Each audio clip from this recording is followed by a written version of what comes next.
What's up, everybody? It is I, Sigma, and we are back with episode 51 of the BBET GamesCast. I'm joined by Mr. Gamer. Hello there. As well as Blue Bones. It's your boy. What's going on, everybody? And it good? Feels like it's been a while, but it's only been a week since the 50th episode. But man, that episode kind of took a lot to put together. It took a lot. It took a lot out of us. It was honestly, it was like being on stage because you are on all the time. Like you are always on. So yeah, I was drained after that. I mean, I did oh, now my brain is not working from last week. Compile? He's still recovering. Look, I'm not gonna figure out this word. I know already. Like it's gone from my brain. So I'm just gonna choose a different word. Yeah, we've had a lot of English debates this week. I was week. thinking about skipping this week's show, but this basically went like, you know what? We record early in the morning on the Sunday. It is Father's Day. That's why Jeff's not here, if you haven't noticed. He's, with JJ at the moment, so we'll see him soon. But I figured, you know what? Just knock the show out real quick. There was a bunch of news this week. Not like a ton, but there were some significant things. So we might as well just bring you a show anyway, because we care about Okay, wait. Hey guys, like, you're not gonna compliment me on my outfit? No, seriously. What is this? Like, this is actually. I'm Jake from State Farm. Okay. Come on. Okay. Come on. It's because there's the caller. Yes. There's the caller right there. See right here. Yeah. Just gotta. Yeah, that you gotta move the beard out of the way, and then You're the new Jake. Yeah, there we go. You gotta be specific. Your face could actually double as a face mask now, like your beard rather. That is scary. That is a weird. Put the whole thing over his mouth. Oh my god! All right. So with that, we're gonna move on into what we've been playing / watching for the week, as we always do. Anybody want to go first? I can. That's what I actually do. Yeah, the listeners are probably like, "What is happening right now?" Like, if please you're not go watching to the YouTube. Video, please go to the YouTube. Oh, it's fun. And real quick, speaking of that, thank you guys. Yeah. We finally reached 100. We're over 100 now. Not way over 100, like we would like, but we're over 100 now. So you can head straight to YouTube.com/BBETGaming, and you will get to the correct page. So thank you guys for that. Keep sharing, keep subscribing if you haven't already. We feel the love. Thanks, you guys. Yes, very much. But Gamer, you said you wanted to actually start with what you've been playing. Children of Moria. Moria? Children of Moria. Moria, okay.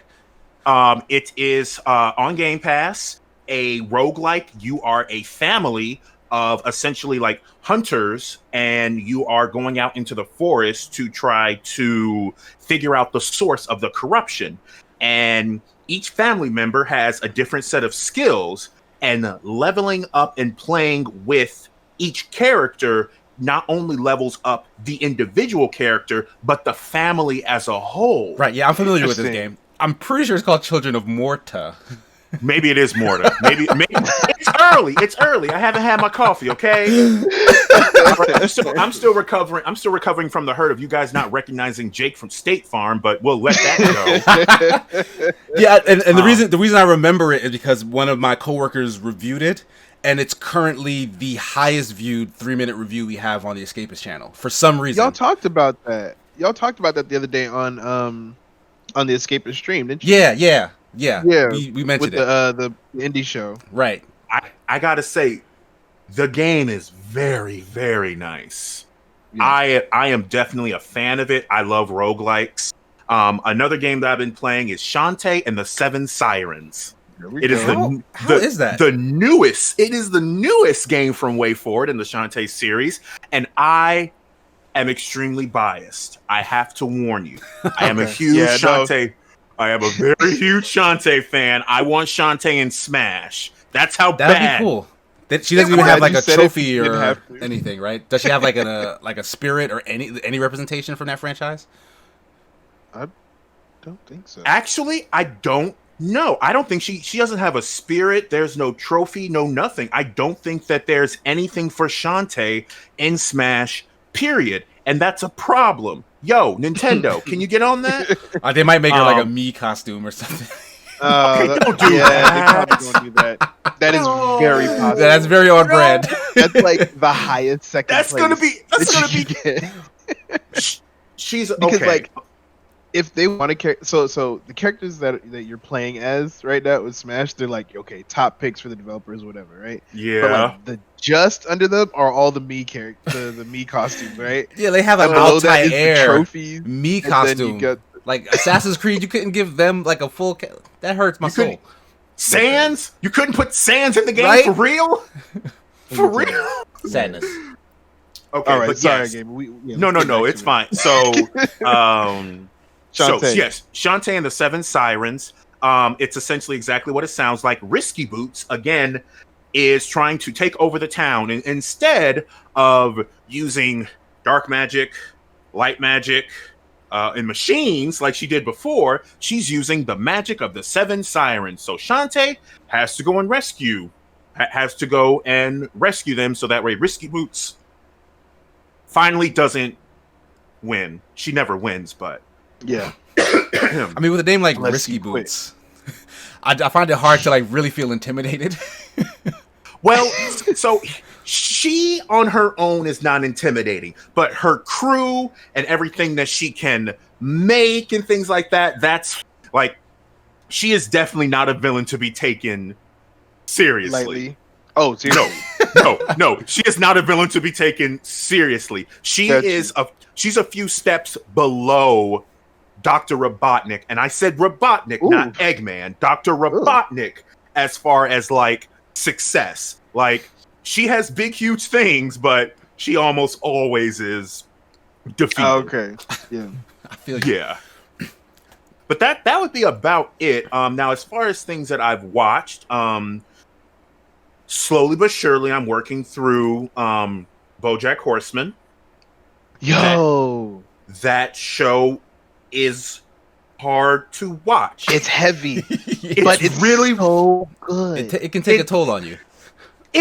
Like, I am feeling like You have to stop. legit. You have to take breaks. I wish you would have told me that before I was on like a 5-episode binge. No, bro. First of all, I've been said that BoJack Horseman is a tragedy. It's a beautiful tragedy. But okay, and I get that, and I've watched beautiful tragedies. Okay, but this was Not like this. this is hitting way too close to the chest here. I'm like, but then on the lighter side of things, late to the party, but my childhood, I was pretty sheltered. I didn't watch a lot of particular cartoons. So I'm doing myself the favor, and I am finally watching Avatar: The Last Airbender on Netflix. There you go. And I have to say, I'm kind of jealous that you're getting to experience both BoJack and Avatar for the first time. Yeah, because those are both amazing shows. I can literally lose my whole weekend with just like some Easy. shit and just sit there watching this. And what I have to say though, and unfortunately might get a little bit political, it's fascinating how much of the current world can be shown within Avatar: The Last Airbender. Oh yeah.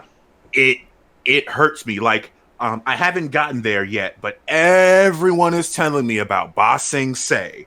Yeah. And there's real good stuff in Ba Sing Se. and I'm not there yet. I'm still I'm still at the part where like Aang is still learning like water bending and everything. So everyone is still like really fresh, and Zuko has Yes, thank you. I'm still on book 1. And like even the things that I've seen now with the fighting, and I know Zuko and everyone get much better at it, but like it still looks really good right now. Oh, it's dope. Yeah. And I wish I would have watched it earlier, but I'm glad I'm an adult and I could just sit back, relax, and appreciate it, and just take it all in. I don't have to worry about commercials or anything. Right, you don't have to like wait for the next season or. That's what messed me up. I never actually finished Avatar, and it messed me up because I had to watch week to week. I think I saw half of the last episode, and so it was just. Yeah, like the I know it's a good show. The finale for Avatar, and I'm not going to spoil anything, but Yeah. Avatar has one of the most satisfying finales of a series. So like the fact that you get to experience it and know that at the end you're gonna get a payoff for everything you've watched is like mwah. Like that's amazing. Like that show is near like, perfect. Like honestly, like every single episode is like fantastic and builds on the plot, except for like maybe one. There's like one episode that I felt was kind of like a filler, but even that episode isn't terrible. You know what I mean? Mm-hmm. Okay. But like, man, that show was phenomenal. And don't listen to anybody who tells you that The Legend of Korra is not good. That's great. The Legend of Korra is also fantastic. Yeah, if you're hurting for some more Avatar after you finish The Last Airbender, watch The Legend of Korra. It will not disappoint you. Don't listen to all these. It's funny. I watched more of The Legend of Korra than I did The Last Airbender. Like The Legend of Korra is fantastic as well. That's honestly how I feel about it. Yeah, man. But that's what you got, gamer? Yep, that's what I've been. I mean, obviously, Killing Floor, Overwatch, all that sort of stuff. But yeah, this is the new things that I'm enjoying, and I think I may have to take like a 1 to 2 day hiatus on BoJack Horseman and then jump. No, for real, and then jump back into it. I'm serious. Yeah. When you get to Arizona, that's all I'm gonna say. When you get to Arizona, you're gonna take another break. Oh my god, Sigma, you know I'm right. Yeah. I don't like the way you guys are saying that. The way you are saying it is making me scared of what I'm gonna get into. It can be really hard to watch. I didn't finish that episode for like a week. Like I stopped after that one part, and then like a week later I came back to it. It was like only a couple minutes left in the episode, but I just wait. Are you telling me it took you a week to finish one episode? Yeah, only because I had to stop at one point, and it was just it hurt so much. Yeah, and I was like, okay, it's troubling, like, and you're like self-conflicted because the thing is, you like BoJack, like you really do like him, and he's not a likable dude. Like he's not. So even like you to want himself. Yeah, like he. Well, you know what, gamer? Once you do finish, I kind of want to just do like a deep dive on just BoJack, because ever since that show ended, like I've been meaning to just talk to somebody about all of it. Okay. I haven't finished the last episode because I'm hurting still right now. Like there's a lot to dig into there, but yeah, like let's bring this back up. I didn't want BoJack Horseman to take up so much time. It's a really good show, and a lot of the cast from Arrested Development is on that show too. True. Yep. Anyway, Sigma, you want to go next? Yeah, sure. So, if I think I somewhat mentioned this at some point, but I don't know. Yeah, I think I did. I've been playing. No, I mentioned that I bought Mortal Kombat 11 Aftermath. Yes. Right. Yeah, hadn't turned it on yet, but I actually did put some time in. Actually finished the whole Aftermath story, which is the new stuff. It's not that long. It's like maybe 3 hours or so of story, but it's very much so entertaining. I'm forgetting the actor who plays Shang Tsung's name, but he's fantastic in it. Like, that dude, like that's like, I'm ashamed to say I don't really know what else he's done in his acting career, but like Shang Tsung has got to be like his best role, right? Because oh my god, he's like eating all of that up. We gotta look that up. We gotta look up what else Shang Tsung has been in. And yes, Mortal Kombat story is kind of hokey. Like you can see, like there are like, well, it's very hokey. Let's be clear. Okay. Like there are like certain points in the plot where it's like that's kind of dumb. Like you went from this to that. Like, but they're just trying to get to the overarching thing. Stage. You know, like because like they have a plot that they're telling you. And honestly, like it's so much better than any fighting game story has any right to be. Like it's only second, I would say, to the first Injustice, which is also NetherRealm, by the way. Yes. The first Injustice story was amazing. It's really, really good. But then Injustice story just made me throw up. Yeah, the second one is a whole lot of nonsense. But like Mortal Kombat 11 and then Aftermath, which is just kind of like a epilogue rather. Like, epilogue, it's like an epilogue to that story. I'm gonna roll that into one because it's all very, very good. Like really good especially for a fighting game story. Like all the performances are great, with the exception of Ronda Rousey as Sonya. Like she really sticks out as being bad because everyone else does fantastic. Sub-Zero and Scorpion's voice actors are phenomenal. Their voices are so good. Yeah.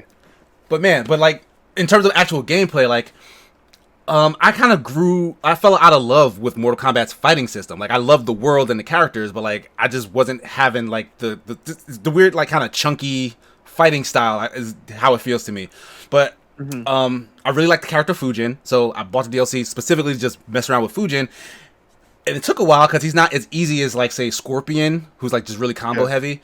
But like I went through like a couple of towers with him. Like I hung around in the training area a little bit, watched a couple of videos, and honestly, I'm starting to really get what's fun about Mortal Kombat's fighting system. Yeah. Okay, so what is it? Tell me, please. So I guess you're in that camp, right? I come from Ultimate Marvel vs. Capcom 3, Super Street Fighter 4, and like Skullgirls. Mm-hmm. So I look at Mortal Kombat and I'm just like, it's so stiff to me. Yes, because there's so much more move. Okay. Yeah, stiff is the word. And the thing is, it does vary character to character because it really does. The movement like, and the like, there's a reason why Scorpion is kind of like the face, right? Because like Scorpion, he's very easy to pick up. Like he moves a lot faster than some of the other characters, and you'll probably feel more at home playing a character like him if you come from like Skullgirls or whatnot. Okay. But everything else is like that's the thing. The stiffness of the characters is kind of on the opposite side of the combo inputs. Because Mortal Kombat is deliberate. Yes, the characters move stiffly, but you have to input the combo as if nothing else is happening. Like you put the combo in straight through, and then that's how you get it to function. Yeah. Because it's a long buffer, I guess. Yeah. It sounds like you're saying that these things are like programmed and then they're done. Boom, boom, boom, boom, boom. Is that it? Oh, okay, so it's buffering, okay. So more buffering, less frame perfect timing. I mean, on defense, you're gonna have a lot of perfect timing, especially. But if you're gonna open someone up, you'll maybe start with a jab or something like that, and then start your combo. So, you're gonna have your reflexive moments, of course. But at the end of the day, it does come a lot to predictions. Okay. Yeah, it's very read heavy, and then and honestly, a lot of fighting games are like it's read heavy and then execution heavy, which is. Right. These are the things that I dislike versus Smash. That's just way more open-ended. Because I know there is a buffering system in Smash, but in Smash you can put a combo together by just reacting to what's happening. You know what I mean? Whereas in you're right. In Mortal Kombat, it's like this is the plan. Like this is what I want to do. They're not letting me do it, so I have to figure out how to then do it. So like that does take some adjustment, but after playing for a little bit of time, getting involved in that world, like I'm starting to come around. Like I do think that there is a lot there in the combat for me, and I know other people love it, but like for me, I do think there's something there that I can really get into. So I'm wanting to play it more. It's just I don't really want to play it online yet because I'm gonna get destroyed. Fridays. Yeah, I mean, if folks want to jump into Mortal Kombat King of the Hill thing, I'm there now because I have the game. So. And like that King of the Hill is just like automatically set up. It's super easy to use. And on top of that, I was gonna say, when it comes to MK11, just you said Super Smash is more open ended.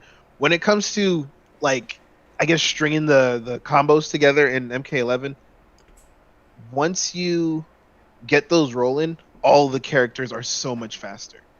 Like you can't just hit a button and be like, oh, okay. Just like you said, you accidentally string a combo together. That doesn't happen. Yeah. You'll see when your combos fall short. You'll press two buttons and they start something, and then everything resets. Yeah, then like, then it's like, oh, I guess that's done. Yeah.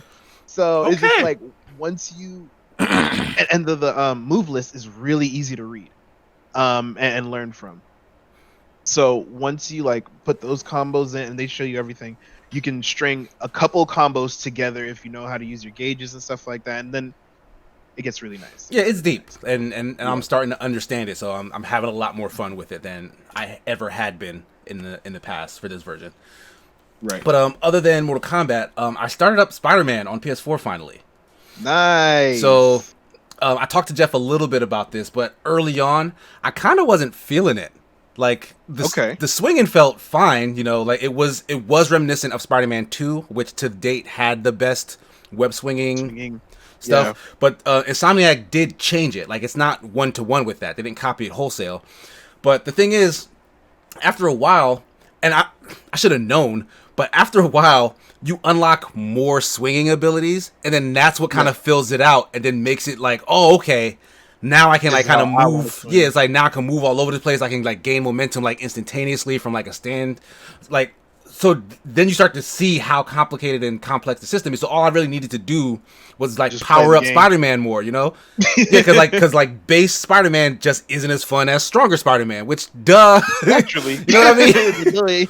So and the same went for the combat, which was very basic at first. It felt like kind of like a poor man's Arkham Asylum, because it is Arkham combat. It's the Batman combat system. Yeah, the counters and and exact same thing at the very beginning. He just can't do as much as he can later on. So like once you do get more of the gadgets, you get more of the abilities, you get like stronger versions of the abilities. Then like it opens up all these different options, and then you really get to feel like, oh, I'm throwing a web on this guy, I'm sticking this guy to the floor, I'm swinging this guy around. It's like it's really cool. It's really fun. It's dynamic. The enemies, mix things up, because like one will have a shield you got to deal with a different way than one who has like a stun sword, and then like the brute who you have to like avoid. Like it really just complicates everything, and that's what I like about games. Like if you're gonna give me a video game, give me stuff to do. Like I want to press all the buttons. All the buttons. Right? Like that's the thing that really makes me feel engaged. Like just give me as much to do in my head and with my hands as possible to really make me be immersed. You're hyped for this game right now. It reminds me, I don't know why this came to my head, but it reminds me of how I originally felt when I was playing Anthem. And I first started getting like the hang of like flying around and getting the missions down. And then I just realized like, oh man, I was so disappointed after I finished the game. Because Anthem's problem was what? It had nothing at the end game. Like the end game was boring as heck, bro. The story was cool. It was really cool. But then afterwards, it's like, what? Besides the fact that the end game was terrible, they had an update and then they took it back, and then they reworked the stats and stuff. But they still didn't add no more maps, no new enemies, nothing. It got stale, right? Like it's super stale. Like the basic gameplay loop of flying around and shooting stuff, collect stuff. That was fun, you're saying, but then they didn't give you anything to do with it. And then they're like, oh well, you can turn up the difficulty. And I'm like, okay. What else? What else? Like, do you have anything else in that bag? Like, no. So Spider-Man has the opposite of that problem in that they do give you this fun tool set for you to like fool around with, and then they give you a ton of stuff to use it on. And at first, because the majority of things you do in Spider-Man are actually side quests. You know what I mean? Like there's a main thread, but the meat of that game are all side quests.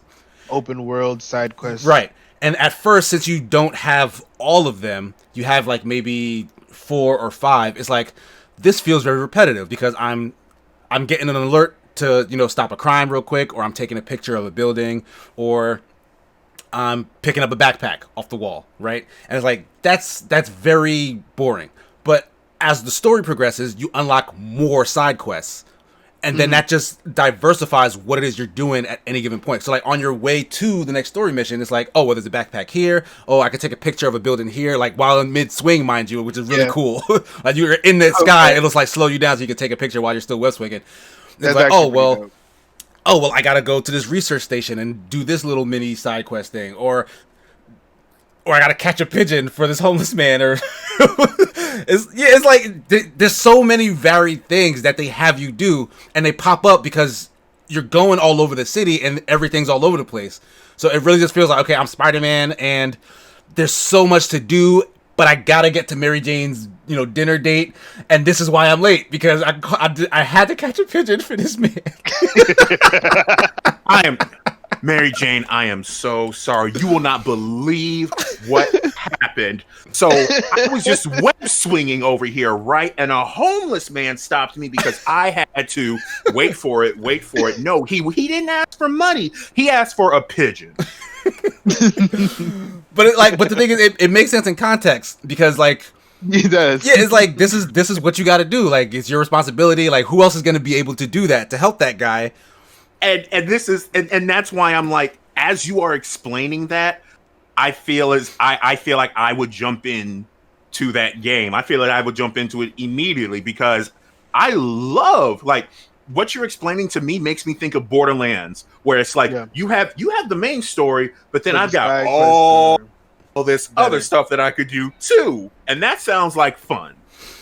And now, go ahead. I was gonna say it's a little disheartening how big this game feels and how small I'm hearing the Miles Morales section of this is gonna be. Yeah, it would be super cool. Yeah, because it's not a full length. Yeah, it's not a full length thing, right? Yeah, to have a full length game of Miles Morales with that caliber, you know what I mean? That would be so cool. Yeah, that does suck. But I mean, I was gonna say like, because unlike certain other games where they do give you a bunch of side stuff alongside the main stuff, and sometimes the side stuff is better because you're like doing what you want to do as opposed to being curtailed through the story.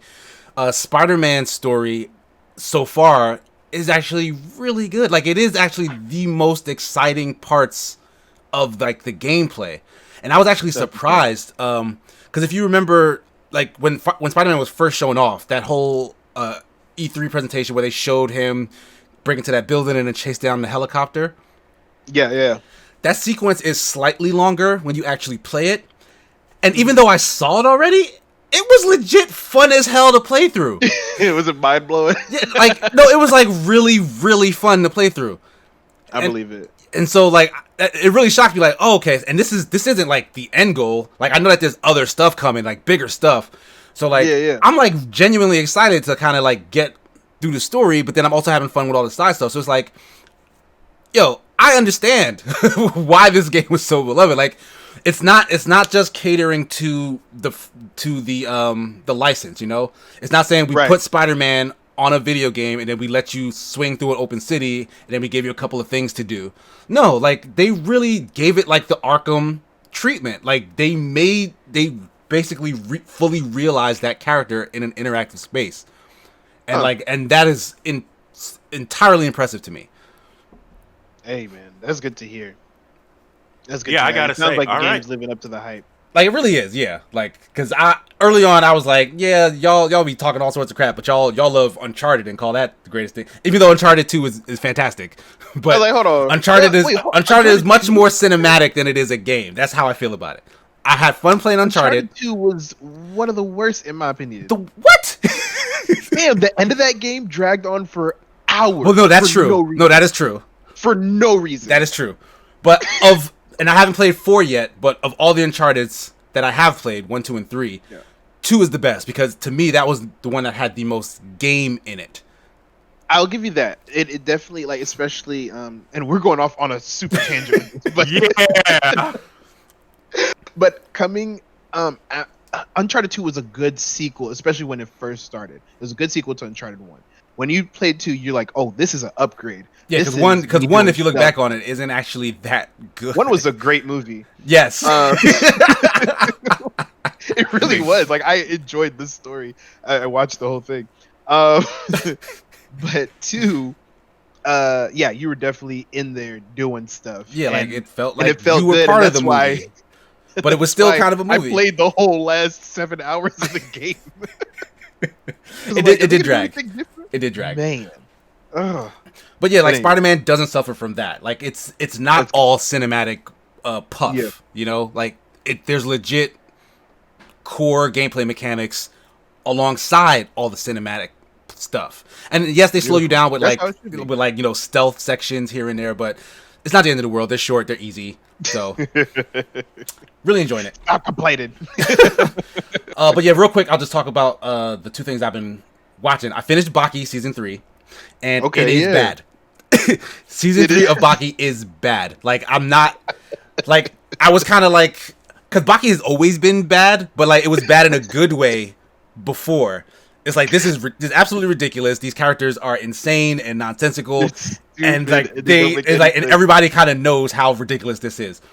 season 3 kind of just, I don't know what they were going for. Like, and like season 1 suffered from this somewhat, but I'm kind of giving that a pass because season 1 is legit a continuation of story that exists beforehand. So if you saw that, it just makes a lot more sense. In this instance, it's like, why are you following this character? Like, why is this happening? Like, why are you talking about that stuff? And then why would you then let this happen at the conclusion? Like, they just jump all over the place. It's dumb. Like, it's bad dumb. I'm not finished with it, but I like it right now only because of how stupid it is. Yes, like, that's how I feel. Yeah, it's like watching B-list movies. You know what I mean? Yes, absolutely. Those old horror movies that are just very stupid. That's what Baki is. It's like an anime train wreck for me.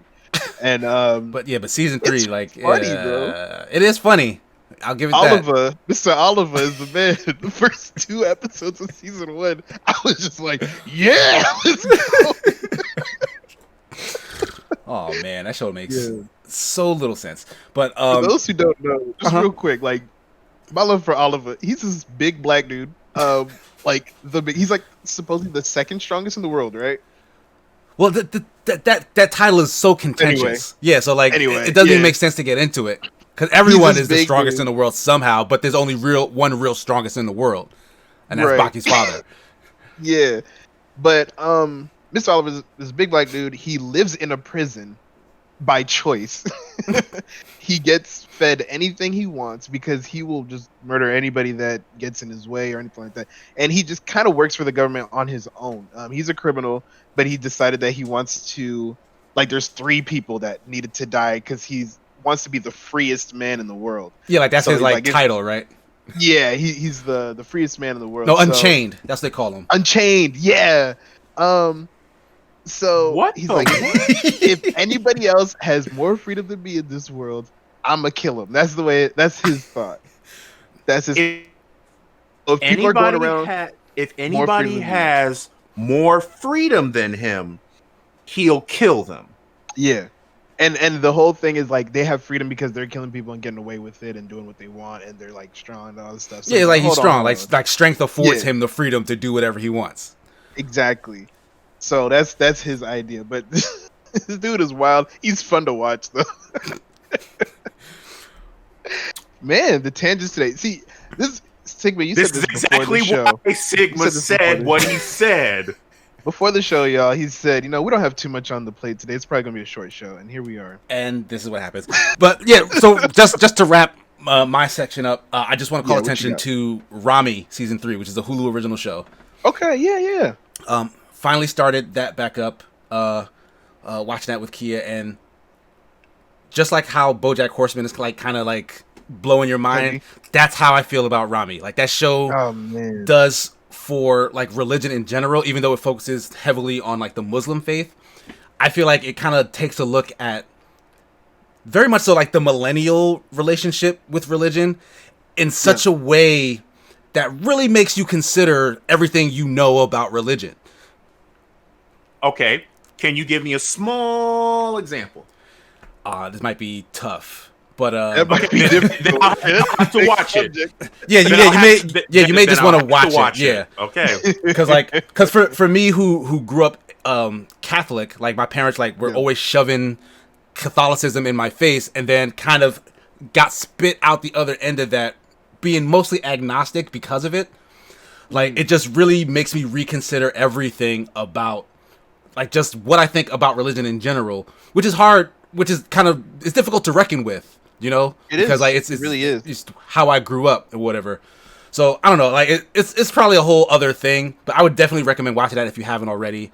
It's on Hulu. It's on season 2 right now. Season 2. Yeah, I think so. So check that out. But Blue, what you got? That's dope, man. I have been playing a lot of different things, man. I finally finished Fire Emblem 3 Houses.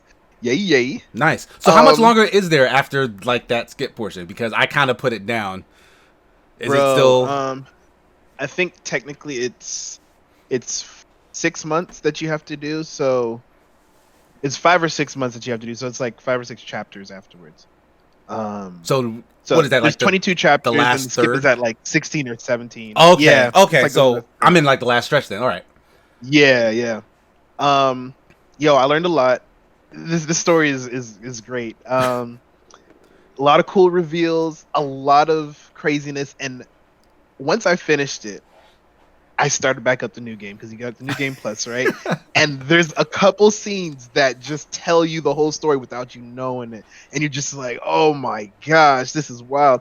And so now I'm going into another house. So I was with the Alliance before. Now I'm going with the Empire. And if you know anything about the time skip, this is going to be a lot of fun for me. I don't want to give it away. Yeah, don't. Because bro, that's a dramatic turn. Sigma, you know what I'm talking about. Yes, yeah. With the Empire, yeah, and that's great. So I'm excited to see it. I'm excited to see how the story changes if it does, and I'm excited to see. I've talked to you guys about this before, but every character has such a deep story and connection to other characters that I just want to recruit all of them and watch all their conversations, as well as fight and do tactics. And there's so much, like those conversations take hours to get through. Most of them are interesting. Most of them. Yeah, most of them. Yeah. There's a couple I skipped. I'll give you that. Because they're like, there's a couple kids that just joke around with each other all the time, and I'm like, okay, I'll wait till the like deeper relationship for y'all to talk about something serious. But yeah, most of them you're just like, oh my gosh, this happened to you, and that happened, and it was because of him, and because of that person's dead, and you know what I mean? Like, like the web that they built for this massive cast is like so intricate, and you only ever get pieces of the story depending on whose side you're hearing it from. So and who you're closest to, and right, exactly, because then they'll only open up to you if you're like nice enough to them or you spent enough time with them. So it's like and a lot of these stories have like a first part where you think this is the relationship, and then you get further in and you realize, oh, that's what was going on with these guys. And like there's so much of that. There's and I won't give out the names and stuff, but just like a little tiny example. There's one kid, he's this big dude, and he's like always nice to the smaller kid and they grew up like in neighboring towns. They're both from merchant families, and the smaller kid, his family is like the more affluent family. They were supposed to do one mission. They're supposed to do some kind of sale, and they were sick or they didn't want to, and they said, hey, we'll give the business to the other family. So the big dude, his parents went and did the mission, died on the way, right? And they said it was an accident. Nobody knows what happened initially. So now the big dude is taking care of his little sister by himself, and then he linked up with his grandpa, blah, blah, blah. Both of them kids went to the academy because they wanted to become knights and be, help out their family. Now, the thing is, the big dude didn't know that it was his friend's family that was supposed to do the job. Right. He found out at the academy while you're watching it. Wow. And so he's like, oh, snaps. So it's like, it's your family's fault. It's your family's fault that me and my sister are orphans. Like, wow. And then you work through those emotions. Like, all these kids got stuff that need to be worked through, and talking to them is so cool, bro. And then you teach them how to fight. And that's a whole other thing. Because they're all important members of the country and the world. So it's super cool. It's super cool. Yeah, I'm gonna work through that as soon as I can, because I do want to see the conclusion. The conclusion's great. I predicted some of it, but yeah, there's others that I just did not even see coming. Yeah. So anyway, there's that. Me and Mr. Gamer this morning played Valorant, and I'd been playing it a couple times before that. And Sigma, I talked to you about that game. Yeah, you were saying I should check it out. Like, so what are you liking about Valorant? Gamer doesn't seem too impressed. No, that's not the case. That's not the case. That is not the case at all. This game is polished. Is new, free, polished. It looks clean as heck. I'm still learning. I'm not up in the metas. I'm not a skilled player yet. I'm learning all the tactics and the strategies and the maps. But I'm having so much fun with all the characters. There's so many rounds. The matches take a long time. But the characters are really cool and intricate, and each one has a lot to not necessarily read about, but a lot that they can do with their skills that are very utility. At the same time, it really doesn't come down to that if you can't shoot. Oh my goodness. So it always really comes down to your skill. But you can, tip the scales a little bit with your skills, and that's really what it comes down to in this game. It looks like Counter-Strike meets Overwatch. Yeah, that's the vibe I get. Like even more so Counter-Strike than Overwatch to me. And I think that's why I'm liking it right now, because a polished Counter-Strike and a fair Counter-Strike is a pretty good game. You think like regular Counter-Strike is not polished and unfair? Yes. Well, I would say okay. So for those who are just listening, I had what looked to be a very defeated look on my face, because playing it with Blue, it gave me flashbacks of trying to start to play DPS in Overwatch, which is so stressful to me because I'm used to just being support. So to know that all it takes for me to like one hit kill is just for not only to turn a corner, but then to not turn a corner silently and then bang. And that's it. There is no ability that will instantly make it better, because someone can always shoot you in the head before you get that ability out. 100%. It's like because for example, Cypher is the character that I'm going to try to get really good at. He has surveillance like crazy. He really does. But all that surveillance is going to do him absolutely no good if he doesn't get a kill, or if someone just goes pop and he's gone. So it seems as if it's very heavy in the team co-op, because someone needs to always be doing something. And there is a character that I was playing as, I forgot the name, Blue, but the one that Sage, who has the ability to revive, which you would think, oh my god, okay, that sounds great if you can actually get the skill out. Yeah. There's been plenty of matches I played where I was playing a Sage and I'm like, okay, I got this res, I'm the last one on the team, I'm gonna pick up this dude real quick, and 2 shots and I'm done. You know what I mean? Like it's not even an instant res. Even as fast as it is, it's not. I have to be set up right. Your skills have to be, your shooting skills have to be on point before your skills. You're not gonna get cheesed out of nothing. So I like it so far. I think there's for private matches, it's 5v5s, and they go really fast. Like each round goes really fast. Yeah, here there's like that you use best of 13 or something. Fam, you have to get up to 13. So while the rounds are fast, the actual match takes a while, and it can if you're going back and forth. But yeah, it's I think it's first of 13 or best of 13, something like that. But yeah, I like the ability also to be changing your guns from round to round. The better you do, the more currency you have, and you can buy shields, you can buy your skills back, different things like that. So I feel when I play this game, I feel like there's a lot of trial and error and trying to outsmart the other team, of course. But I feel like I have a lot of time to practice and get good at this game, and I feel myself getting better over the course of one match because they're so dang long.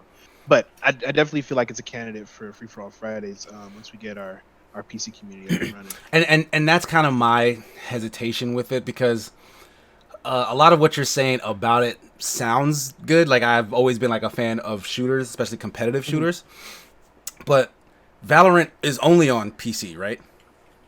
Correct. Which means especially if it relies so heavily on, your aiming abilities, I'm gonna have to use a mouse and keyboard to play this game. Yeah, 100%. Yep. There's no.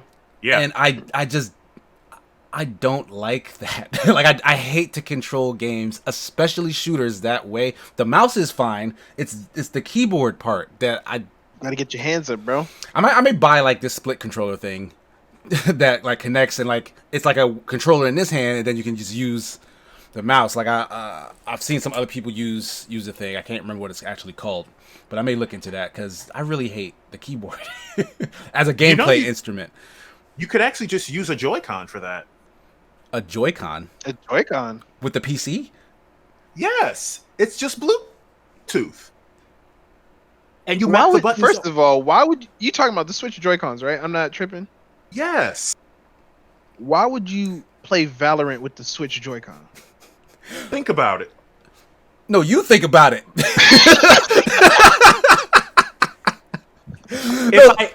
I've said this before multiple times. The Switch controllers, those Joy-Con controllers, are the worst controllers Nintendo has ever made.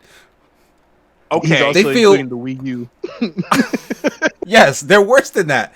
They feel awful in the hands, especially for extended periods of time. That's interesting. I never even thought. But yeah, I didn't even know that those things could connect to a PC.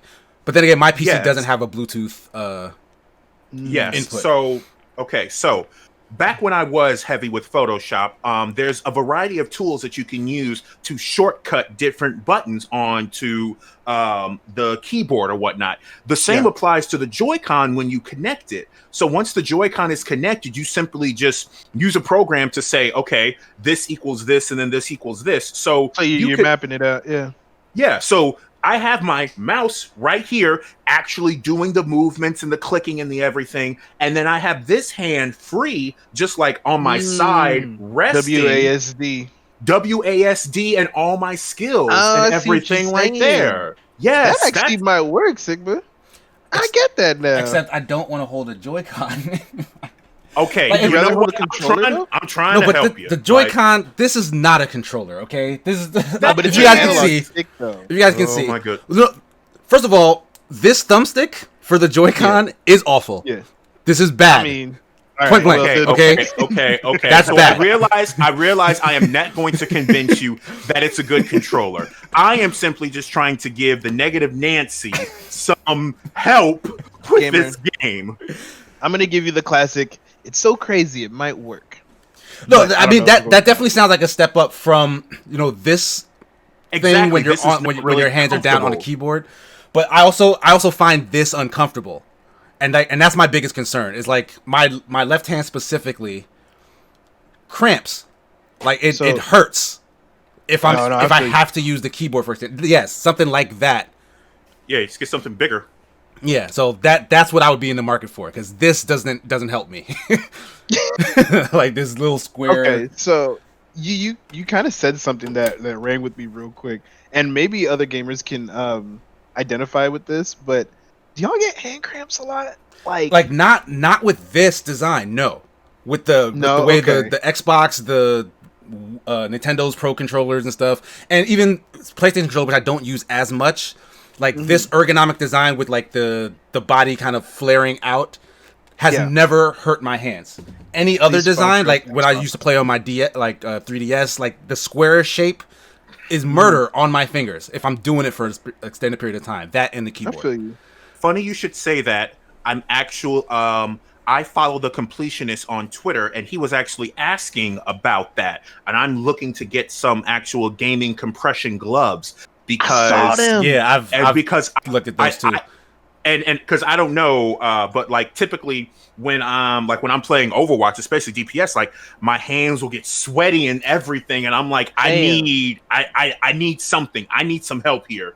I need some help here. The controller so hard sometimes, like my hands would be ice cold, and my girl's like, relax, bro.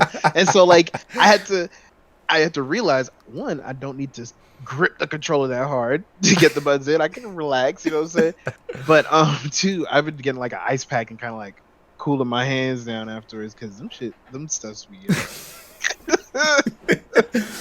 But no, yeah, like it is a real concern, the hand comfortability, which is why I'm so opposed to using my keyboard, because like I review different games, sometimes they don't have controller functionality and I have to use the keyboard, and like it's always a chore. And I always dislike it. Like I've never had a good experience doing it. When I originally brought that up, I was gonna say I played Final Fantasy 14 quite a bit, and I've played, and it's all keyboard. I'm not using the controllers for that. I played piano since I was 8, and it's the same kind of hand movement. You know what I mean? Mm-hmm. And then I'm typing all the time, so there's a lot of going between typing, playing, and playing. You know what I mean, with the controller, and then you got the Switch. There's just a whole another. When I'm not using the Pro controller, it's a whole. I barely ever use that handheld mode because those Joy-Cons are awful. But I'll tell you something. When you on a roll in Animal Crossing and you got to go to the bathroom, you got to pick that off the dock, bro. I did not need to hear that. Yeah, but it's here. So, what else you been playing / watching, Blue? Okay, I said Valorant. I said Fire Emblem 3 Houses. The Sims. Yo, I started Sims House for us. Yeah. Oh dear. I wish Jeff was here because I wanted to talk to him. He did not like the cargo shorts that we put on him. But I think our Sims look a lot like us. I'm going to continue that journey.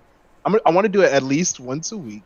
I'm going to build a house off stream, but at least once a week, I'm going to just let these guys go and do what they want to do. I'm going to set autonomy all the way up just based on the personalities that we made. I'm going to see how we gel. I think it's going to be funny to watch. So yeah, we got The Sims. As far as what I've been watching, I've been catching up with I finished Rick and Morty. Yo, that season finale was great. Oh, I need to do that. Yeah, I haven't started the season finale made the rest of the season make sense. I did not like the season up until there's funny episodes, but I did not like the season on a whole until that last episode. So doesn't it make sense to then watch it as one complete thing versus spending an amount of time not liking it until you get the conclusion? No, I like the turnaround. I like getting my opinions changed. I'm not gonna lie to y'all. Okay. I like learning new things and being like, oh, you know what? Now that I know more about it, this is how I feel. I like that. So, I understand it would be a different experience if I watched it all in one sitting, but I don't think I could because I got bored in the middle of it, to be honest. Really? It was funny, but I was just like, okay, Rick and Morty, especially with that first season, they're like, there's an overarching story. Then they started it up a little bit in the second season, right? And then now it's just like, okay, what happened? Where is this start? Where is the story at? What's going on? Yeah, because they kind of do give themselves a little bit of a blank slate. There are some threads, but yeah, at the start of this new season, they kind of can go wherever they want. So, but they put a really nice bow at the end of this last season, so that was really good. Definitely look forward to that. Yeah, I don't know if I said it before, but yeah, I'm doing some old school anime. Outlaw Star. I got to the episode where he named the ship Outlaw Star, and I didn't realize how dramatic that episode was. It was really nice. Yeah, I don't even remember that. He named it after pretty much his outlaw mentor who died in a star in front of him while they were trying to steal that ship. And he watched her explode, and he's like, "Oh, this is the Outlaw Star." And it was wild, bro. It was really dramatic, and I didn't expect it. And so, it was cool. Cool. Yeah, that is a good show. But yeah, I should probably rewatch it at some point because I've forgotten a lot of it. It's not bad rewatching. Some old school anime, it just hurts to look at, right? This oh my goodness! Oh you know what I'm talking about. Come on. Speed Racer, that's the most extreme example. Speed Racer is hard to look at for a long period of time. I never really watched Speed Racer to begin with. All I know it from is memes. And he's just sitting in the cockpit and the background's moving. He's like, ba ba ba ba ba.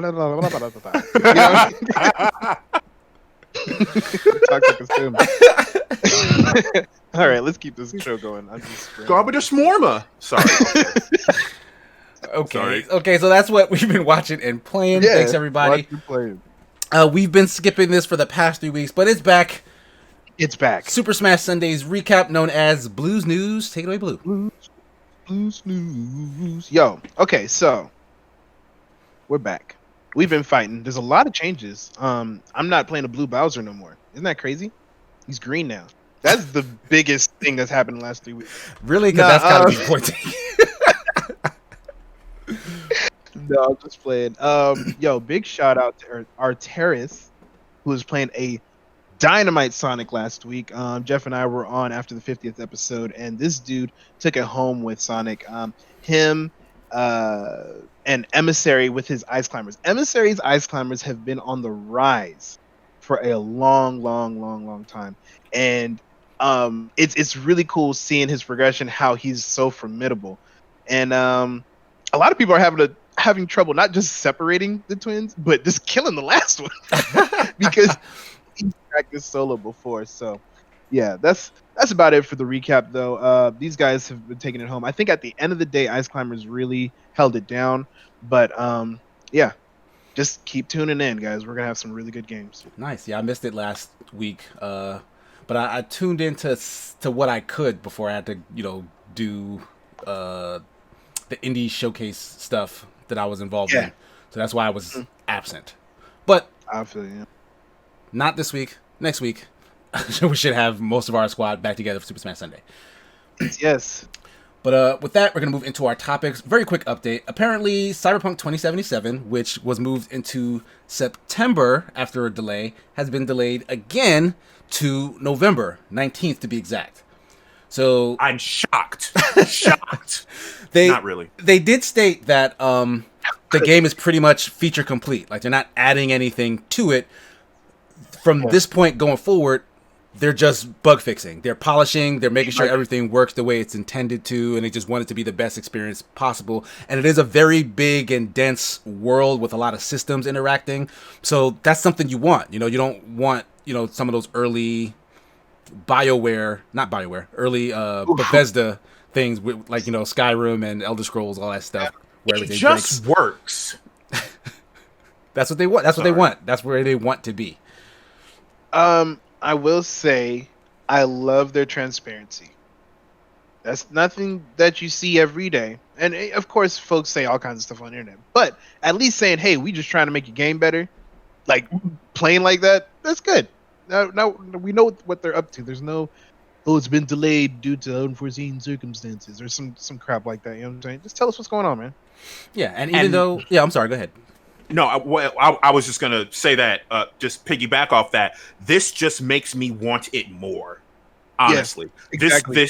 Because it's like, they have given quite a bit of information about this game already. They really have. But the fact that they're like, hey, it's finished, but there's some bug things that we want to make sure that we have beforehand, it makes me feel like this is going to be as polished as they can possibly get it. And I truly hope that it lives up to all of the buildup. I truly, truly hope, because I, for one, am really looking forward to what this game is going to be at the end of it. Yeah, like I'm looking forward to this so much. I don't know if I'm gonna buy it day one. I'm not gonna lie to y'all. I don't know if I'm gonna buy it day one. I might wait a little bit, see how y'all handle it if you're gonna play it. And see how some of my other fellow streamers rock it. I don't know, man. I like the idea. I'm just not. I'm not excited to jump headfirst into this one. I don't know why.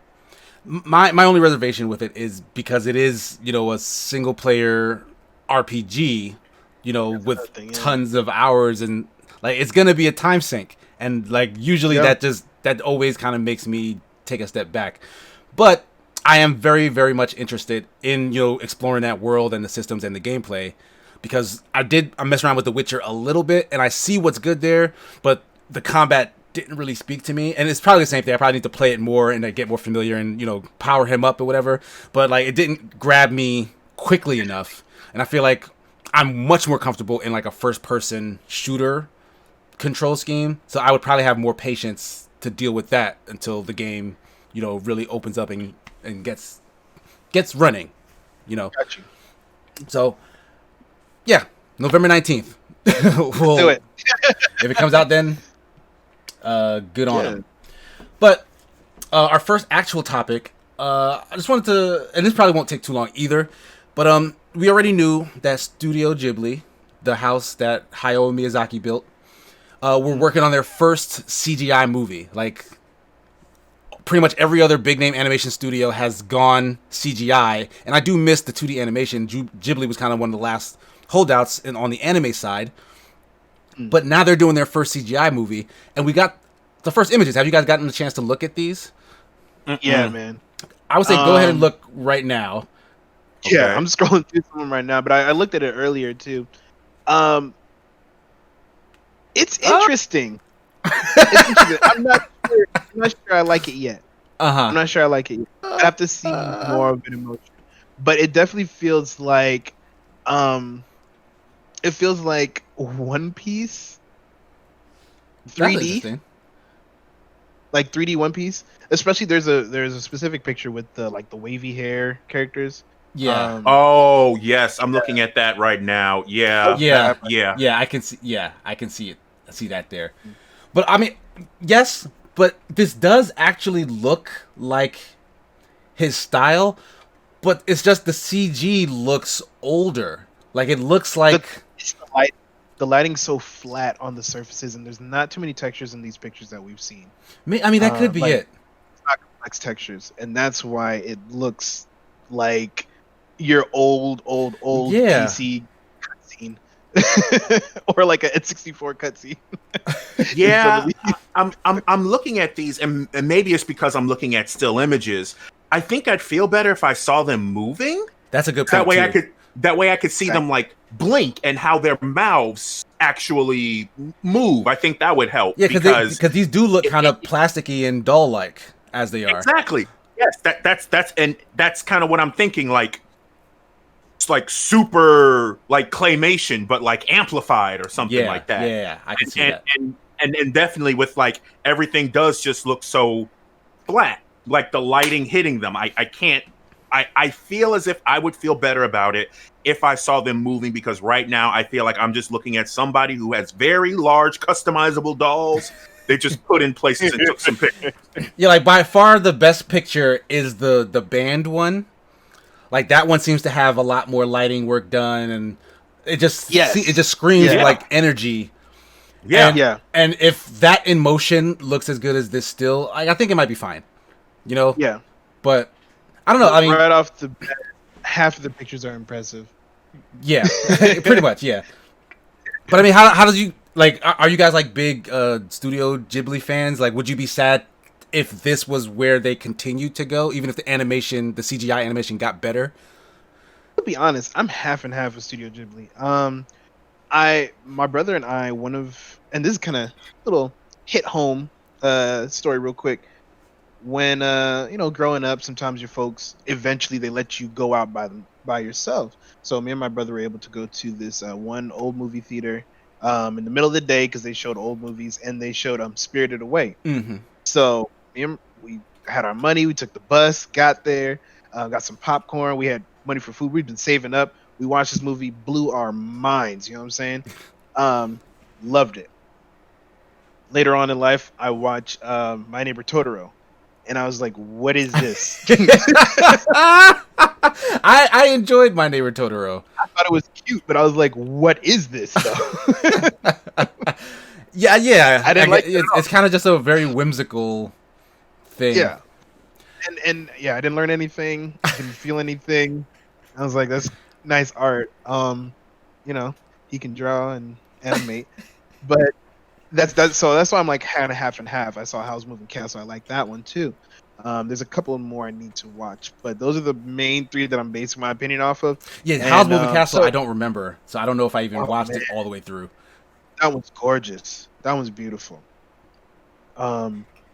So at the end of the day, I want to see what it turns out to be, but I'm not like gonna be devastated if it's terrible. Okay. What about you, Gamer? What's your connection to Ghibli? Absolutely love it. Big, huge fan, but not of this. Okay. I'm going to stick to what I said before. I would like to see this moving, because the way that this looks right now, I would much rather just go back to 2D. But Fair. Again, I'm trying not to say, oh no, change is bad, this is going to look absolutely terrible. But I will say, this, with these pictures, as it stands right now, does not look good, does not look appealing to me. Okay. But I'm hoping that it's better. What you think, Sigma? Because me, I'm of the mindset that I don't like that they're deciding to jump on the CGI train, and even though there are brilliant CGI movies that have come since Toy Story, which was I guess the first full length thing. Ice Age. No, I'm just playing. But on that front, they all got better. Like Toy Story 1 looks like garbage based on what Toy Story 4 looks like, and that's with time. The technologies to do Toy Story 4 exist today, and Ghibli's getting into it today. But I guess their animators and their team would maybe need more time to like get to a certain level of proficiency, and that's the only reason why I feel like, well, why not stick to what you're good at, because we don't have as much of that anymore. But then again, like Gamer said, like I don't want to tell them what to do. Like they're artists, this is how they want to express themselves. Like yes. Do you? But I for one miss it, because I very much so really did miss it when Disney moved away entirely from 2D. Like the animation style for Aladdin and Mulan and Lion King. Like why can't they let those exist alongside the CG stuff? Like they took all of it away. Well, they tried back with The Princess and the Frog, and The Princess and the Frog was not as successful. Now, I'm not going to say The Princess and the Frog was a good story, right? Or it helped black people. I'm not going to say nothing like that. I'm just talking about the fact of bringing back 2D to the forefront. No, but I don't want to go into that conversation. No, but in that sense, I felt like that was only 2D because it had to match the other white princesses and stuff. Like the art style, the art style in order to make Tiana included with those other Disney princesses, they had to do it in the style that those other 2D princesses existed in, because you couldn't have you couldn't sell like a pillowcase that has all the Disney princesses that are 2D and then Tiana as a 3D, because you might as well just put a frog on there, because that's what they that's what she was the whole movie. Okay, so, and I knew you were going to mention that, Blue. I was trying not to. So with that being said, does Vanellope von Schweetz not get counted then? She does not. Okay. Because technically speaking, she's a princess. Technically, but she's not a Disney princess. Like she doesn't fit the and you can look this up. Yes, there is a list of the qualifications that make you an official Disney princess. Yep, no, I'm familiar. I am familiar with that list. I just remember Ralph Breaks the Internet. Yeah, Ralph Breaks the Internet. She was like officially a princess. Yeah, So the corporate don't recognize her. Yeah, like the Disney execs, they don't care about that. Like you're the office manager. Yeah, that's great, but corporate, they don't care about that title. That's just what we call you. Like you're not on these bed sheets. Oh, that's sad. But man, why did we end like okay? But anyway, Ghibli. No, we're done with that. We're gonna move on from we're gonna move on from Studio Ghibli. Gamer, what do you got to tell us about some new leaked and then later confirmed information? So it's about time, because Crash Bandicoot at this point is basically all about time at this point. Crash Bandicoot 4, It's About Time, was rumored, and then it's like, nah, but then it's like, oh no, yeah, it actually really is happening, guys. And that's also sidebar, rest in peace, Greg, not Greg Eagles, Mel Winkler. Yes. The original voice of Aku Aku. Like, I still to this day cannot properly get the like that. I can't. I can't get that. But we have Crash Bandicoot 4, It's About Time, where apparently Crash is on his island and he finds a different mask called Lani Lolly. I am hoping I'm pronouncing that correctly. And the goal is to find the quantum mask and return to the quantum rift. That's the big thing that we see now on the box art. We have what I guess they're grinding on time rails, I guess, with Coco in the background. I'm not seeing any of the pets, but I do see all of the masks. You also don't see Aku Aku on the box art either, which I thought was fairly interesting, because that's like Aku is a huge staple to Crash. So for him to not be on the box art at all is like, oh, okay. I mean, he has to be in the game, maybe with Uku. But yeah, I just thought that was just kind of a little strange. Unfortunately, it's not a whole lot of the story, but it's a Crash Bandicoot game. You're going to have a hub world. You're going to go to one world, and that one world's going to split up into 5 different places. Well, that's what I wanted to ask about that. Like, because they've shown like no actual gameplay. There's no structure or premise yet known about what this game is, right? No, but because it's following 3, are you familiar with the Crash Bandicoot trilogy? No, not in the slightest. Yeah. Okay, so I'm going to condense it. Dr. Neocortex wanted to create a special modified race of marsupials. First, it was Crash. Crash ended up nuts, and so Cortex was like, "Yeah, no, I'm not doing this anymore." But all that time, Crash was like, "Yeah, but I'm here now, and you're not going to kill me, so I'm just going to destroy your stuff. So I'm just going to destroy your stuff for like the next 2 games." First, it was.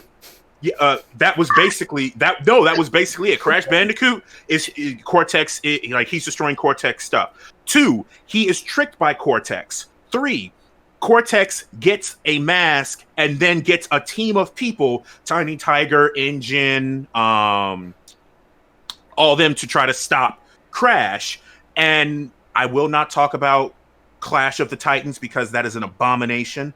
And what they did to Crunch, just Google the evolution of Crunch in Crash Bandicoot, and you will be visibly upset.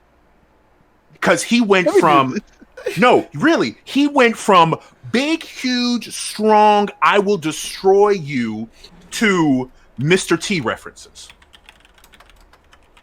Okay, that's literally his de-evolution. Like it's disgusting, but we don't have a whole lot. And you guys are laughing, but this is coming from someone who was like PS1 8 megabyte memory card days, and I'm like, wow, another Bandicoot. I had to buy the memory card to experience this, y'all. You not gonna laugh at me?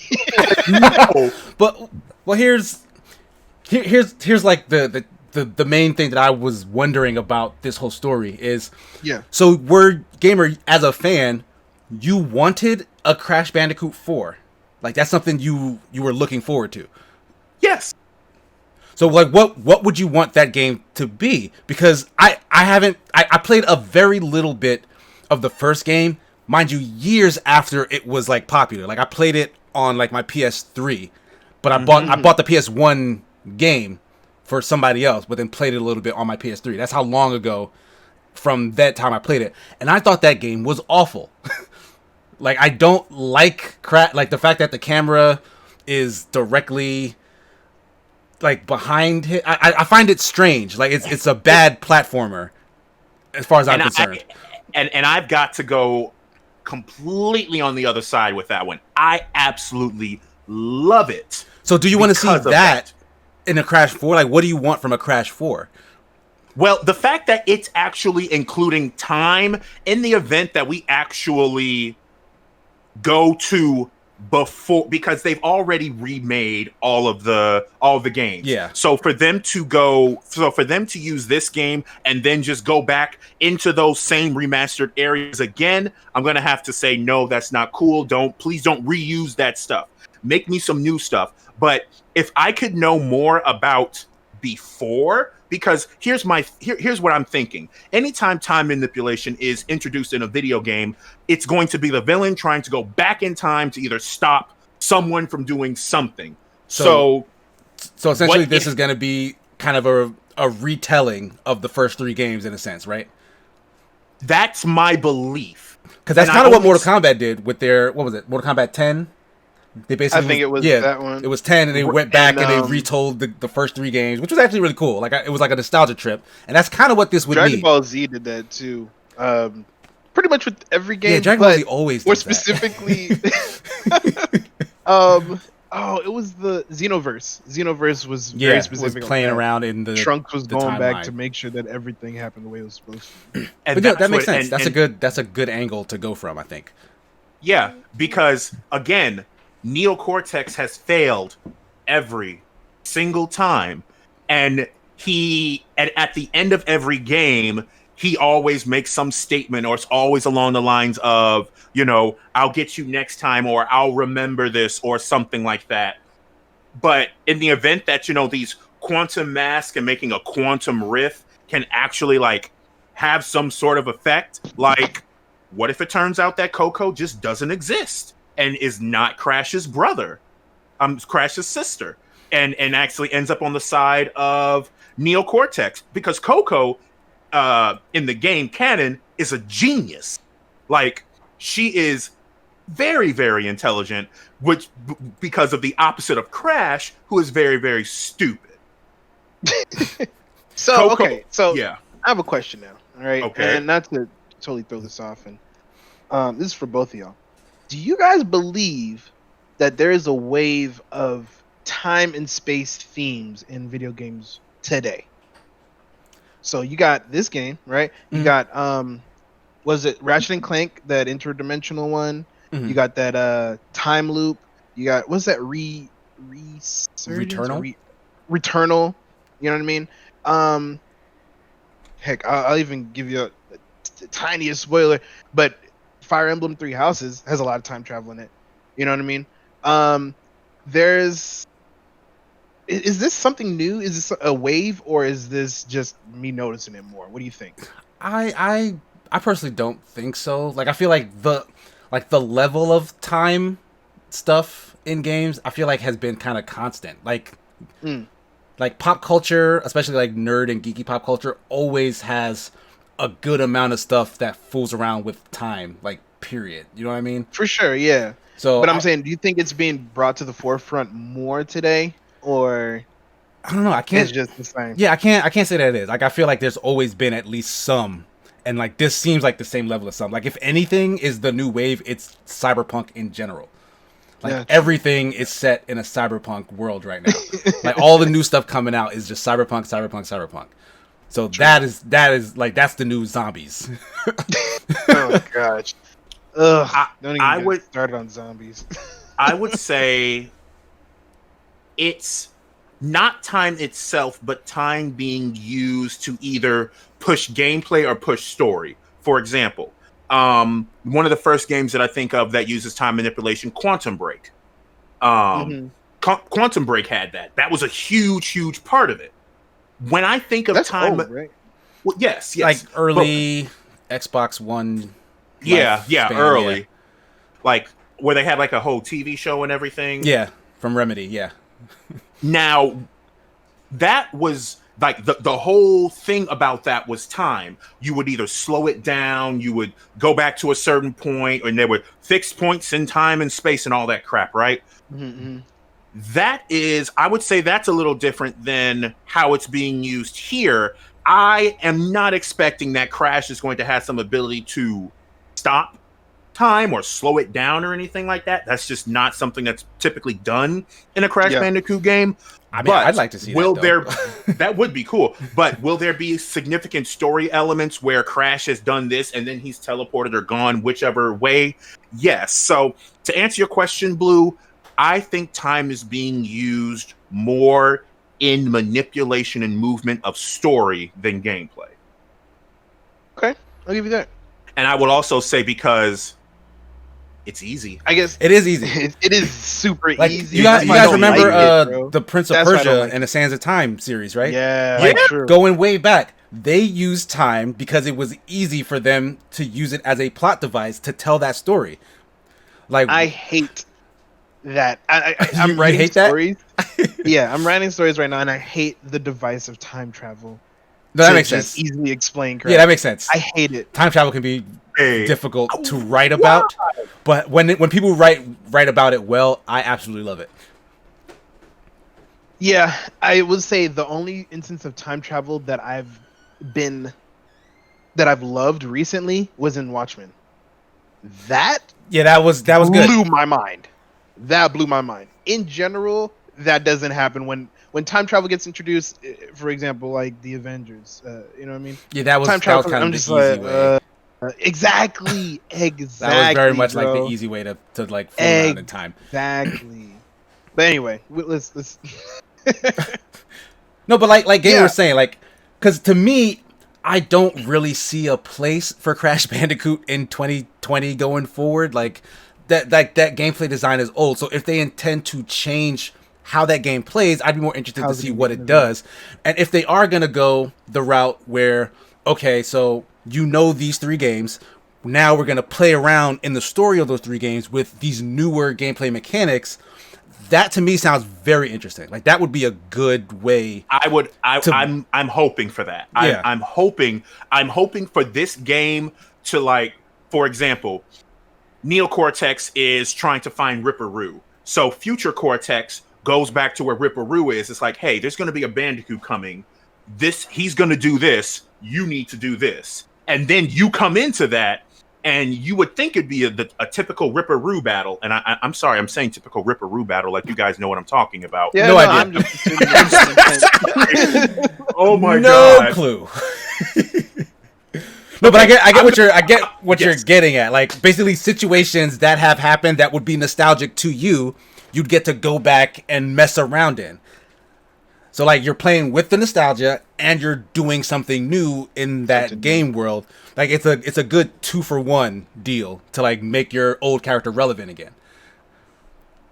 Last question, much more relevant than my last one.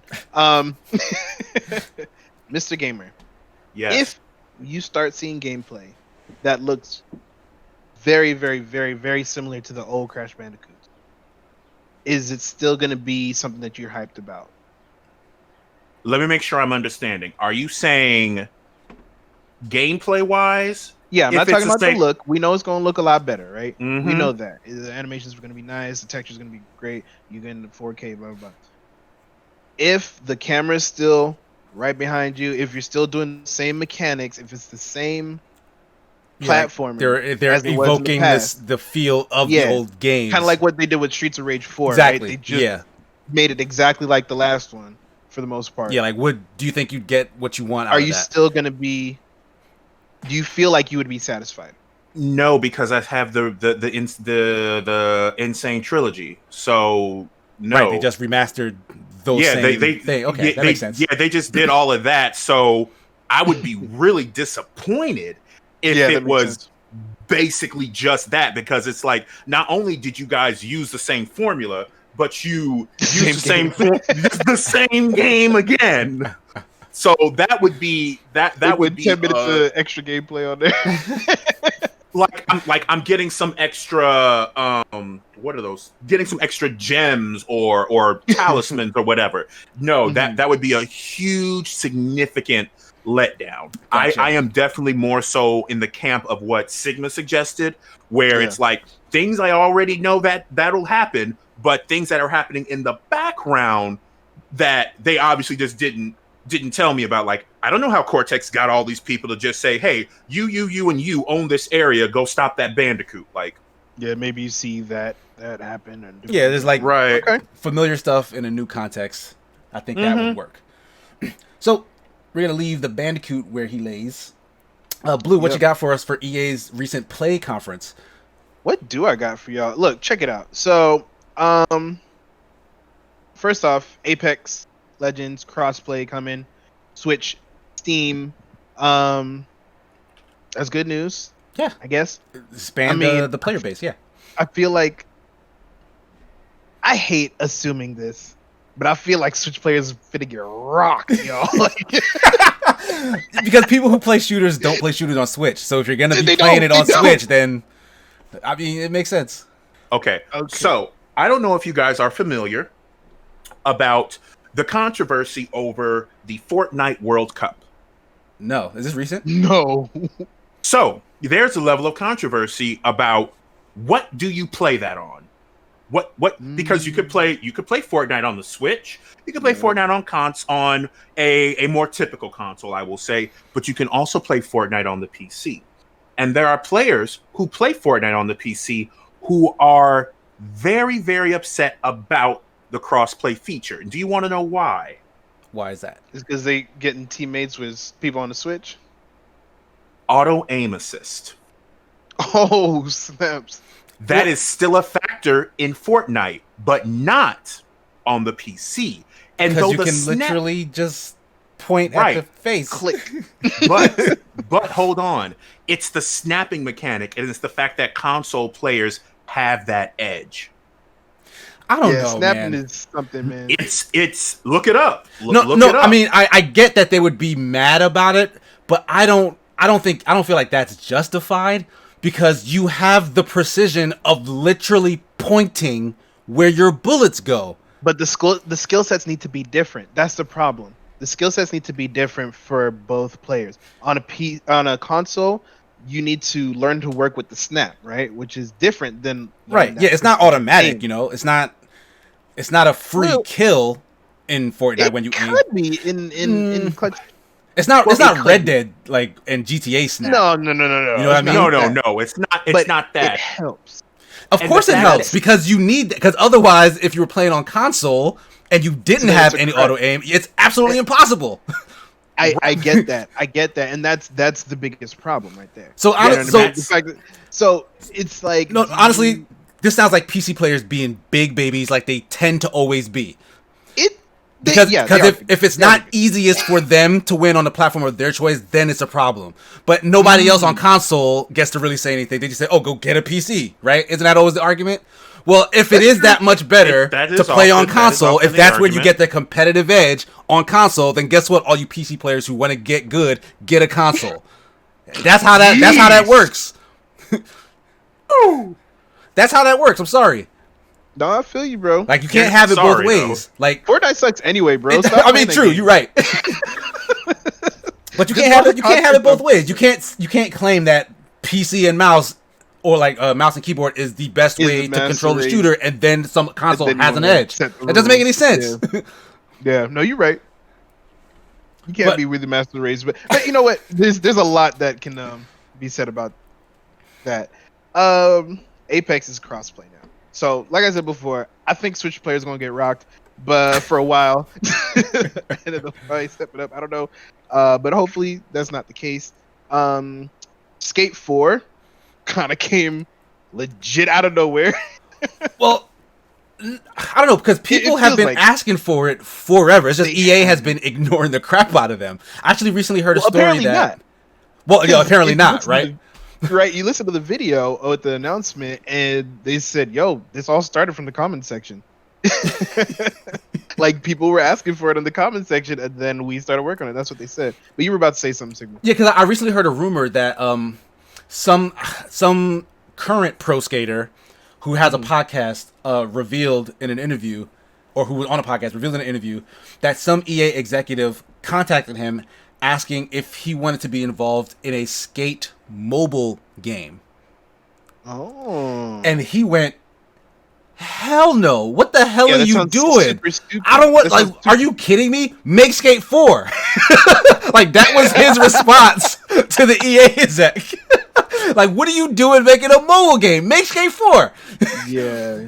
So that what are y'all doing, bro? I love that. I wish I was a fly in the wall just so I can truly see the face of just confusion. Like, what are you talking? You're like, no, I don't want to be in your mobile game. But that goes to show you, like, kind of how it was, I guess, pulling teeth for them to finally be like, okay, I guess we'll give these people what they're asking for all these years. Like, they announced it. I mean, there's nothing there, so clearly this is a brand new idea. Like, they just got the green light. You know what? You guys make a Skate 4. They had nothing to show. They just made the announcement. So who knows when this is actually coming out.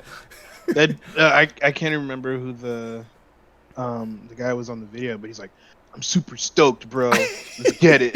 I was like, "Yeah, it's a skater, all right." Yeah, he sounds like a skater. But definitely. Oh, sorry. Don't knock us skaters, okay? I'm not knocking. I just say he sounded like a skater. I mean, I had to do an ollie back in my day. I was all on them tech decks, baby. You know what I'm saying? Oh my god, day. Man. Okay. But last but definitely not least, Star Wars Squadrons. Star Wars Squadrons. Yeah, brand new flight game. It looks awesome.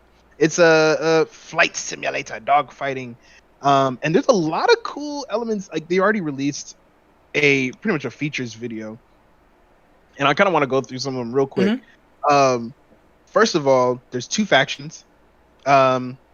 obviously the rebels and the Empire. It's actually the New Republic, so this is a later story, and the Empire. So wait, this is set when?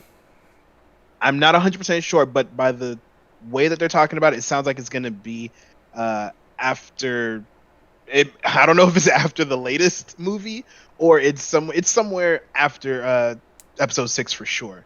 But after episode 6. Yeah, somewhere after episode 6 for sure. Yeah. But I definitely don't know exactly where it drops on that timeline. And that's always fun to figure out when it comes to any kind of Star Wars lore. Right, yeah, because everything that comes out that Star Wars has to fit. Like, it's all part of the canon. And it does. And that's the greatest part about it. Yeah, they mandate it, yeah.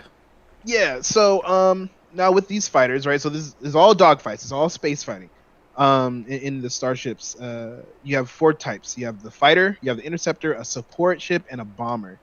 In the video, they kind of show like a general overview of what all these classes can do. Fighter, obviously, he's your basic DPS dude. Interceptor is the fastest one, and specializes in taking out like bombers and stuff like that. Supports. They send ammo, they send shields, and they also disrupt the enemy. And then bombers, they hit the big ships the hardest, of course. One of the coolest things about your gameplay experience should be the components that you can put onto your ships. So there's apparently a whole bunch of different things, including tractor beams, turrets, mines. So the ships are like customizable in a way, and upgradable and such. Yes. So do you have like a garage? You know, because this is starting to sound a lot more to me like a kind of a team-based multiplayer game. Team-based. Okay, so it's like so you would have like a man like, oh, I'm a fighter, and like this is my loadout. So one of the coolest things about this, when you watch the video, there's like a briefing room that you all sit in first and you decide what you want to do. So just kind of like when you're queuing up in Overwatch or anything like that, you say, okay, I'm playing this role, you're playing this role, you're playing that role. Then everyone loads out their components and stuff like that, and then you head out for the mission. It's 5v5, right? And you have the dogfight mode, which is your basic team deathmatch, I guess. Yeah. Team deathmatch, and I believe you have to destroy capital ships. I'm not exactly sure on that mode, but the one that they highlighted the most, was called Fleet Battles. And Fleet Battles are multi-stage battles, right? Now, if you've been playing Star Wars Battlefronts 2, they've had something similar right now called, I believe it's called Conquest, where these battles take a long time, but they're so grand and epic. By the time you're done with it, even if you lose, you're like, I just did a lot. But basically, you start on neutral air, you have a dogfight. Whoever wins that pushes the enemy team back towards their capital ship. Then the attacking team has the opportunity to destroy that capital ship. After that, they have to push them further back to destroy their large frigate and disable their large frigate. Yeah, so this it's a lot of like something back and forth. This sounds like a Halo game type that I can't remember the name of. Like a Halo 5 game type where it's like stages and like you actually control portions of the map where you're like one team is trying to advance to the end goal and the other team is trying to keep them. Sort of like football, honestly, but like it's very similar to football. Yeah, real talk. It's actually that's probably the best way to put it, because if you stop them at a certain point, you guys start heading back to the middle and you got to go back. So this one is more like tug of war. It's not like attackers and defenders. This game. Exactly. Yeah. Okay. No, it's all. Yeah. Okay. It's all happening live. Yeah. And you only get that designation attacking and defending once you've been pushed out of that neutral zone. See what I'm saying? Right. Okay. I got you. Yeah. So you got that neutral fight, and then whoever wins that neutral fight becomes the attackers. Makes sense. That sounds interesting. My only thing that I'm not so jazzed about with this is the first person perspective. I was gonna talk about the UI. It is very intimidating. In my opinion. It's basically you're just in the cockpit, and they're highlighting you have to look at the dials on the cockpit to know like what's around you and stuff, right? Yeah, you have to learn your ship. So I'm intrigued by the immersion experience of being a starfighter pilot. You know what I mean? Actually sitting in that cockpit and knowing what those dials mean. and applying it to my skills. That sounds intriguing. I don't know if I'm going to be good at it, if it's going to actually work for me, but I definitely want to give it a shot. Like I love flight in games. Yeah. Like I love the ability to fly like planes and jets or whatever, but not from inside the thing. Like I want to see. I know. Like I like the spectacle of like, you know, the ship doing like spins and like getting around the lasers and all that stuff. Like that's very exciting and cathartic to me. Like sticking me inside the ship feels like I'm getting cheated. Like I don't know. Like I'm gonna bring up some old stuff real quick. Real quick. That is part of the reason why I'm not hyped for Cyberpunk, is because of the first person. Yeah, if it was third person, I could see the character that I've been customizing the heck out of on a regular basis. That would be a lot more enjoyable for me. But bringing it back to Star Wars, I can understand how you feel cheated in the first person mode. Yeah, I feel like you lose out on a lot of the action. But I mean, I haven't played it, of course. So like maybe they do make, you know, the cockpit experience fun in and of itself. That's what's intriguing. That's the part that I'm hoping to get, right? To have this different first person flying experience. And what better, you know, universe to do it in but the Star Wars universe. So I forget. Do you remember who's developing this? Oh. No. Yeah, because I only have the trailer on here, so I don't actually know. Yeah, I wish. Who's behind it? Star Wars Squadrons. Who did it? Who done did it? This is saying Motive Studios. Motive. Yeah. What did Motive do? Motive has done Star Wars Battlefronts 2, Star Wars Squadrons. So Battlefronts 2 does have a starfighting mode, dogfight mode. You can play it in first person, and maybe I should look to that as maybe a prototype. Maybe, yeah. So I guess if they worked on that, maybe they're just expanding that portion for this. You know, now that you mentioned, I'm gonna check it out this week and see what happens. But yeah, that's what's going on with that. I'm excited to see. You know, I'm excited about any Star Wars stuff. I don't play every single thing, but I love the stories. Yeah, so I knew as soon as it said Star Wars that Blue was gonna yeah. And it's funny when you guys had sent it to me, I'd seen it hours before, and I was already freaking out with some other friends. Yeah, because I absolutely loved the Rogue Squadrons games on like GameCube and back in the day, like oh my goodness, Rogue Leader. I think it was like those were great, fantastic games. But so we've reached the end of our topics. I'll defer to you guys. Do you want to go to the mailbag, or have we actually gone for an extended period of time? We have gone so far. Like, okay, we got you next week on that one, though. I do love it's like, no, this isn't going to go long. Less than 5 minutes in, we already got a tangent. Less than 5 minutes. Yeah, it was pretty fast. Okay, so we will save our mailbag question. And Snick360, we thank you again. He sent us a ton of questions, so we will have some over time. But don't let that deter anyone else from asking questions. Send your questions, please, to BBETGaming@gmail.com. We'll sort through them. We'll answer them eventually. It may take us some time, but if we get enough questions, you know, we can dedicate a more significant portion of the podcast to just answering questions, you know? So keep a lookout for that. But we're going to go ahead and sign off. Gamer, where can people find you if they're looking for you on the internet? You can find me at startbuttonreview.com. After a very long bit of creative depression, I actually have my podcast back up and running. We are full steam ahead with that. Man, that was tough. I saw the notification this week. He said, "We're back," and I missed you guys. Yeah, seriously. But it is SBRMRGAMER on all social media platforms except Instagram. There is an underscore between SBR and the Mr. Gamer part. But yes, as always, you can hit me up there. Definitely hit us up in the BBET Discord, because definitely always playing something. Just something, bro. Yeah, like we're almost always playing something or looking to play something, and we're just like probably editing a video or working on a project or doing some voice work or whatnot. So yeah, hit us up. We need to be distracted from our responsibilities. Yes, that's what we please, absolutely, please. But Blue, where can people find you? It's your boy Blue Bones BLUB0NES. You can find me all over the place with that screen name, including Steam. I never say that, but if you want to add me on Steam, that's cool too. I'm playing a lot more PC games nowadays. I've noticed. Yeah. I got the PC up and running, and it's finally doing its thing.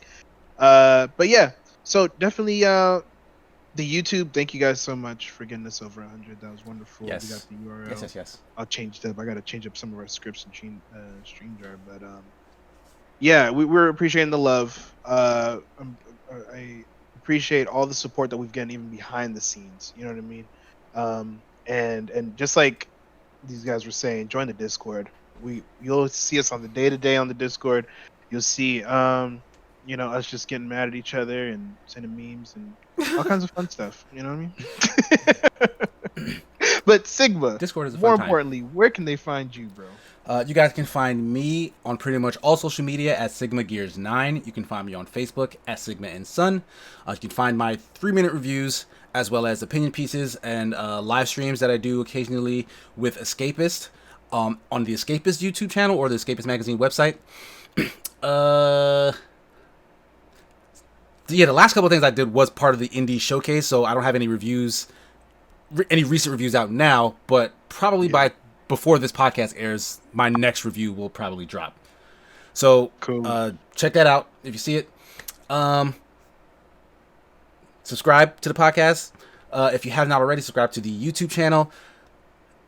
Send us emails again to BBETGaming@gmail.com. That's right. Thanks everybody for listening. Thanks to my two co-hosts. Jeff will be back next week. Hopefully, that's going to do it for episode 51. Happy Father's Day. Happy Father's Day, all fathers everywhere. Peace. Yeah. Deuces.